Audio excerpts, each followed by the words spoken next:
Qala Ibnu Ishaq, berkata Ibnu Ishaq, haddatsani Abdullah ibni Abi Bakr ibni Muhammad ibni Amr ibni Hazm qala huddithtu an Safiyah.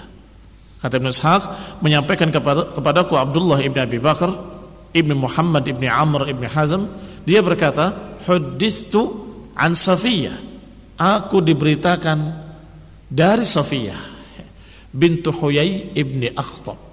Safiyah binti Huyai ibni Akhtab.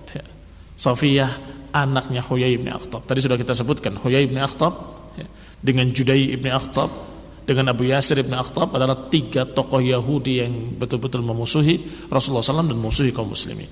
Tetapi salah satu anaknya Safiyah adalah nantinya menjadi istri Rasulullah Sallallahu Alaihi Wasallam. Maka Safiyah menceritakan kejadian tentang bapaknya. Anaha qalat, dia berkata, kuntu ahabba waladi abi ilaihi, aku adalah anak paling disayang oleh ayahku. Wa ila ammi Abi Yasir, dan yang paling disayangi oleh pamanku Abu Yasir, Abu Yasir bin Akhtab, saudaranya Huyai bin Akhtab.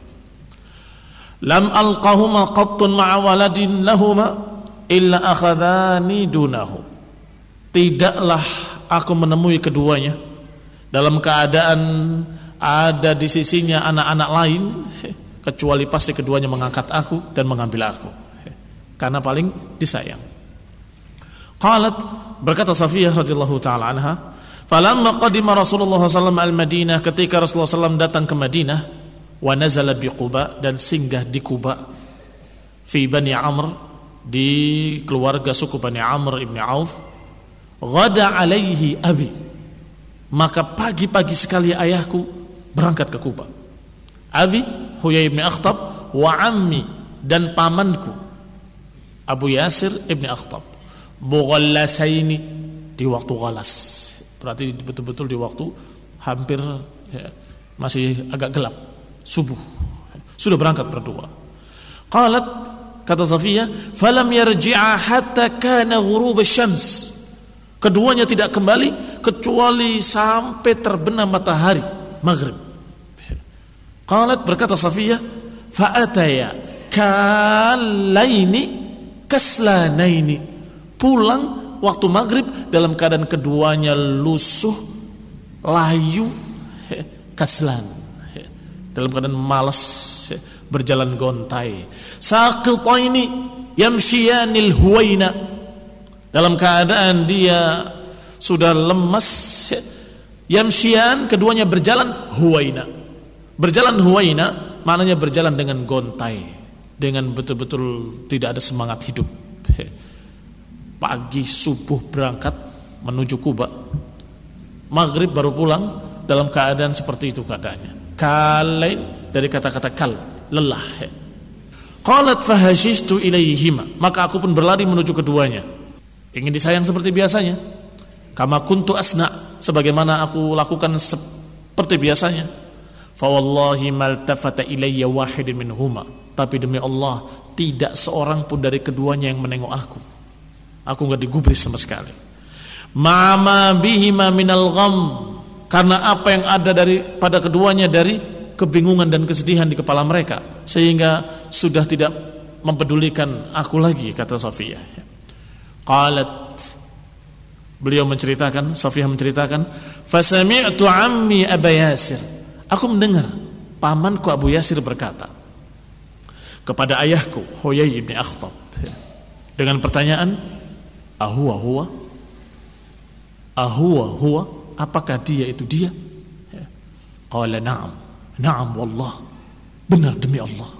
Qala, berkata lagi pamanku, ata'rifuhu wa tuthbituhu, apakah engkau kenal dia dan engkau menetapkannya dengan yakin?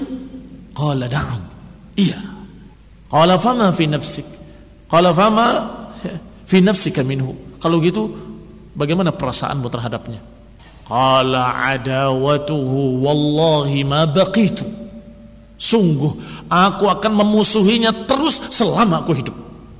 Ini sepenggal kisah yang diingat oleh Safiyah binti Huyai bin Akhtab radhiyallahu ta'ala anha.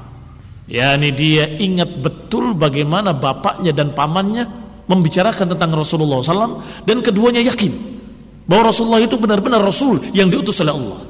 Dan Rasulullah SAW benar-benar Rasul yang diberitakan dalam kitab mereka, dalam Taurat mereka, dalam ilmu mereka. Sehingga ditanya lagi oleh pamanku, huwa, apakah dia itu dia? Dijawab, na'am wallah, benar demi Allah, persis seperti yang diberitakan. Terus, apakah itu yang kau kenal? Nabi yang akan datang? Iya. Kalau begitu bagaimana sikapmu? Ketika ditanya sikap, adawatuhu wallahi ma baqitu, aku akan memusuhinya demi Allah selama aku hidup. Lihat ikhwan fillah, azakumullah, Yahud tetap Yahudi dalam keadaan dia tahu, yakin dengan kebenaran, tetapi tetap menentang kebenaran. Wajahadu biha wastaiqanatha anfusuhum zulman wa uluwa. Jahadu biha, menentangnya, menolaknya dalam keadaan istaiqanatha anfusuhum, dalam keadaan hati mereka meyakini kalau itu hak. Kenapa? Zulman wa uluwa, karena perbuatan zalim, karena kezaliman mereka, dan karena sombongnya mereka, gengsi untuk ikut, malu, tidak mau dia untuk mempermalukan dirinya ikut kepada Rasulullah SAW, padahal dia adalah tokoh Yahudi, pimpinan Yahudi. Itu supaya kita kenal siapa Huyai bin Akhtab yang nanti akan diperintahkan oleh Rasulullah SAW untuk dibunuh.